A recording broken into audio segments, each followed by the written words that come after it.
તો રામ રામ, જય શ્રી કૃષ્ણ, જય માતાજી એન્ડ ગુડ આફ્ટરનૂન મિત્રો. તમારા માટે સરસ મજાના ન્યૂઝ જે છે એ આપી રહ્યો છું. આપણે ઓલ ગુજરાત ફ્રી ટેસ્ટનું આયોજન બીજી વખત કરી રહ્યા છીએ. વીકમાં 2 વાર કરીશું અને સાયન્સ માટેનું કરીશું, બરાબર છે. પણ એના પહેલાં મને એવું થયું થોડુંક એક ચેપ્ટર જે છે નાનકડું 5-7 મિનિટમાં પતી જાય એવું. આમ તો ચેપ્ટર મોટું છે પણ એમાંથી અત્યાર સુધી પૂછાયેલા પ્રશ્નો જે છે વારંવાર આવેલા છે. એમ કહેવાય કે ભાઈ મેં સાયન્સના છે અને 700 જેટલા પ્રશ્નોનું અધ્યયન કર્યું અને એમાંથી મને આમ રિપીટેડલી ક્વેશ્ચન્સ મળ્યા હોય ને બીજા જે સમજાવવા પડે એવા છે. પણ આ પ્રશ્ન એવા છે કે આપણું કોષ જાય, આપણો કોષ અથવા તો સેલ નામનું ચેપ્ટર છે એમાંથી જે રેગ્યુલર પ્રશ્ન આવે છે ને, બરાબર, એને પહેલાં જોઈ લઈએ. પછી તમને હું એનાઉન્સ કરી દઉં કેવી રીતે ટેસ્ટ આપવી, બરાબર છે, એનું આપણે સોલ્યુશન કેવી રીતે કરશું. પણ આ ચેપ્ટરનું મહત્ત્વનું છે અને હું હટી જઈશ જેથી કરીને તમને ઝૂમ કરીને આખો સ્ક્રીનશોટ લેવો હોય તો પણ લઈ શકો અને આમાંથી જે માર્ક પૂછાય એ તમે મેળવી શકો, બરાબર છે. એટલે એને પણ થોડુંક સમજાવી દો અને એની સાથે સાથે એક નાનું એનાઉન્સ કરી દઉં. જે લોકોને મટીરિયલ પરચેઝ કરવું હોય, મારો અત્યારે સ્ક્રીન ઉપર નંબર આવી જશે. સાયન્સનું મટીરિયલ છે આપણી પાસે, રિઝનિંગનું છે, ગણિતનું છે અને ઓલ્ડ પેપર છે માતૃભાષામાં, ગુજરાતી ભાષામાં, અને બહુ સસ્તા ભાવે આપણે એને આપીશું. જો ચાહતા હોય તો મને વોટ્સઅપ પર તમે મારો કોન્ટેક્ટ કરજો. હવે જો હું હટી જાઉં એટલે તમને આખું સરસ મજાનું દેખાઈ શકે અને ઝૂમ કરી દઈશ જેથી કરીને તમે લોકો છે આનો સ્ક્રીનશોટ પણ લઈ શકો. હવે કોષ સેલમાંથી છે ને બહુ રેગ્યુલર પ્રશ્ન આવ્યા હોય ને એવા છે, બરાબર. પહેલો પ્રશ્ન છે, પહેલાં કોષ છે ને, બરાબર છે, તો એ યાદ રાખજો, એ એક લેટિન શબ્દ છે, વારંવાર પૂછાયેલો પ્રશ્ન છે, આઈએમપી ક્વેશ્ચન્સ છે. બીજી વાત કરે કે ભાઈ શોધકર્તા, કોષ જે છે કે સેલના શોધકર્તા કોણ છે, તો કે ભાઈ એના શોધકર્તા જે છે, હવે આઈ થિંક તમે ફોટો પાડી લીધો હશે, હું આગળ આવી જાઉં, બરાબર છે. કોષ જે છે એના શોધકર્તા તો કે રોબર્ટ હુંક છે.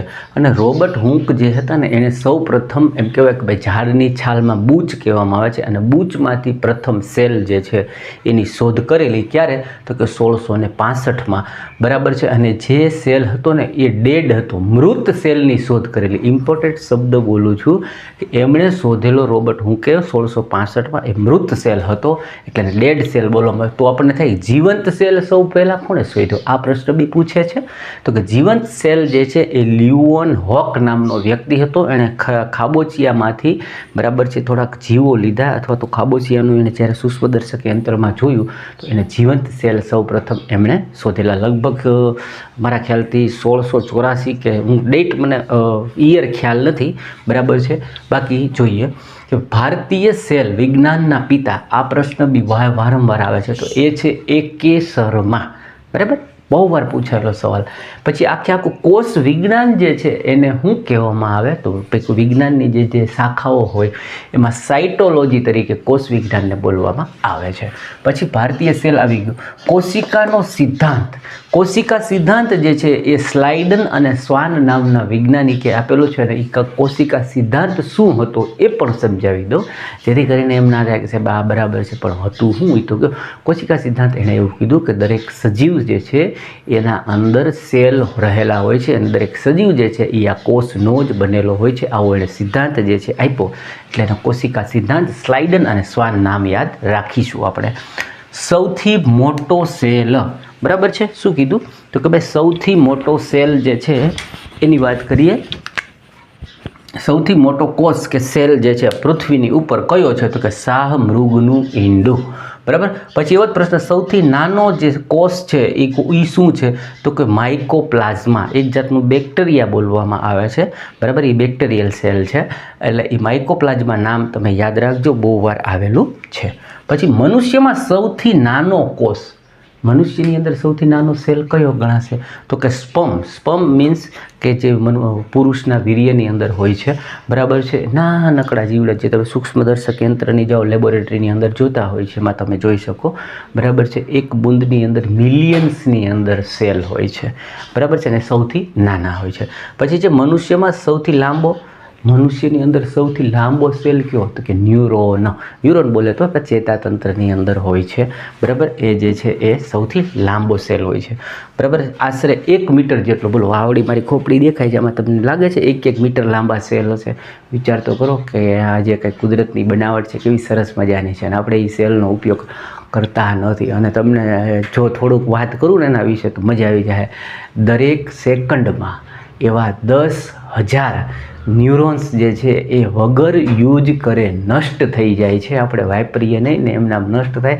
અને એક ન્યુરોનની અંદર 1 લાખ સુપર કોમ્પ્યુટર જેટલી કામ કરવાની ક્ષમતા છે. કલ્પના કરજો, સુપર કોમ્પ્યુટરની પેઢીનું સૌથી હાઈએસ્ટ અને લેટેસ્ટ ટેકનોલોજી કહેવાય, એને સુપર કોમ્પ્યુટર કહેવાય.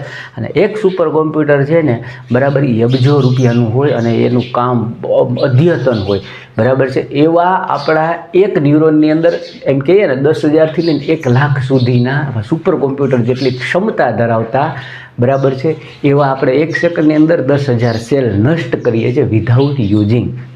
જાણીને નવાઈ લાગી હોય તો એકવાર લાઈક કરજો, કંઈક નવું જાણવા મળ્યું હોય, બરાબર.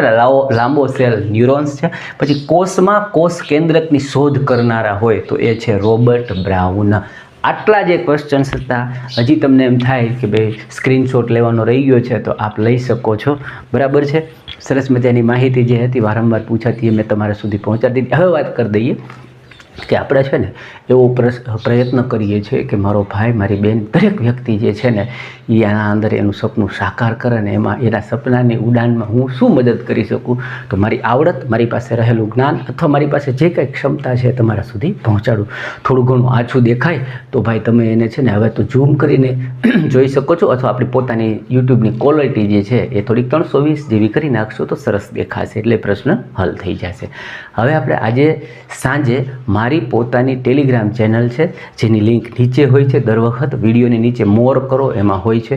એના અંદર તમે જાશો તો હમણાં આપણે શનિવારે ટેસ્ટ ફ્રીમાં લીધી હતી સાયન્સની 25 માર્કની, કે જેવું પેપર આવે છે એવી જ ટેસ્ટ મેં બનાવેલી, બરાબર છે. એના માટે અડધો દિવસ સર્ચ કરું, 8મું ધોરણ, 9મું ધોરણ, 10ની NCERTની બુક બાજુમાં મૂકું, જૂના પેપર જોઉં અને આ પસંદ કરું કે આ પ્રશ્ન આવશે.